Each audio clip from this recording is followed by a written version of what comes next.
Hello and welcome back to Jack Knives Reviews. I'm of course your host, Jack Knives. As you can see, it is currently Valentine's Day, or depending on when you watch this. Throughout different Valentine's Days, I've done 3 separate top 5 dark romance movies lists. I don't intend to keep that going. However, I do want to talk about one specific movie.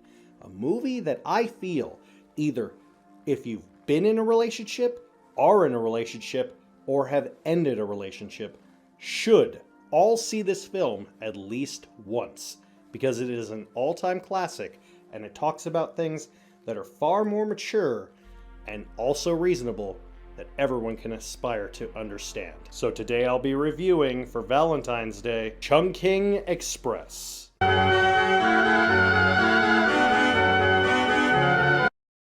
He Ki-woo and Officer 663 are 2 police officers dealing with heartbreak in their own way. Ki-woo is constantly reminiscing of his past relationship and the moments that he had, while Officer 663 has refused to move on, keeping his home life exactly the same way, down to every detail, prior to the relationship ending. As fate would have it, both of them will meet 2 eccentric women who will change their lives for the better, and hopefully let them love again. Almost every actor in this film is a relative unknown, especially to Western audiences.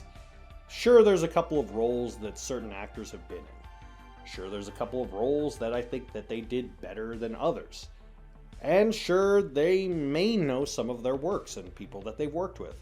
But in rare instances in the world of cinema, do we see a colliding of art that combines the unknown both in front of and behind the camera that end up creating an all-time classic. This is one of those movies. What ChungKing Express does that most movies that deal with romance doesn't do is it doesn't sugarcoat it. When you look at a romance movie, you see it as from a bubblegum perspective, from the perspective of the aw shucks, aw geez, the goodness, the happy moments, the great moments. That's easy to do. Some people in the film circles call that fluff, because it's like cotton candy. It's edible, and yet it's empty. But what ChungKing Express tackles is the aftermath of a relationship. There are 4 central characters with 2 interlocking stories. Hee-Zi-Woo, Faye, Cop 663, and the mysterious blonde woman. Now, each of these characters play a central role in stories. Hee-Zi-Woo is constantly battling with the aspects of his past relationship and only focusing on the positive memories, but not the reality. He's so focused on the memories, the happiness, the goodness, and is counterbalanced by the reality of his own world, why the darkness in his current world does not reflect the happy moments in his mind. Constantly gets shaken up by this memory affecting his current world and not letting him go forward. And this is only within his mind. Then meeting a blonde woman who essentially is the key to all of his answers. The hope in the hopelessness. Telling him things that he doesn't want to hear, but he does need to hear, and essentially being his guiding light in the darkness. Then you have Cop 663. His story focuses on the same exact aspect. He lost a loved one as well. However, unlike Hee-Zi-Woo, who focuses on his memories, Cop 663 refuses to go forward in his reality, making it so insanely precise that he's refused to change any aspect of his apartment complex from when he wasn't in a relationship. Even doing something as insane as shaving small edges of the soap so he doesn't damage the outlook of the soap as it was when they were in a relationship. Things that just seem insane, just unhinged and bizarre, but it is also a grief. It is an essential grief that they're dealing with. Both characters, Hee-Zi-Woo and Cop 663, are dealing with the concept of grieving, and yet they're not healthily grieving.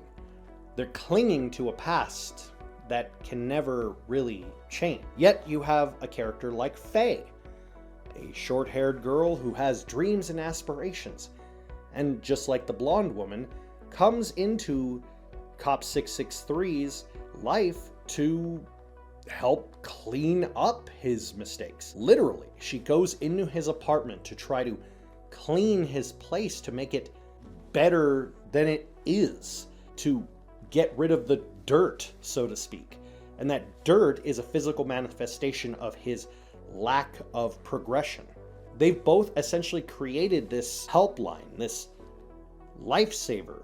But as anyone will tell you, once you have your heart broken, it doesn't unbreak. I believe what Kar-Wai Wong was trying to accomplish with this film, which he does in the most beautifully dark, dingy, disgusting way. It feels like we're just seeing a story that's being told to us. Imagine if a person you know and you care about tells you about a friend of theirs and the struggles that they go through.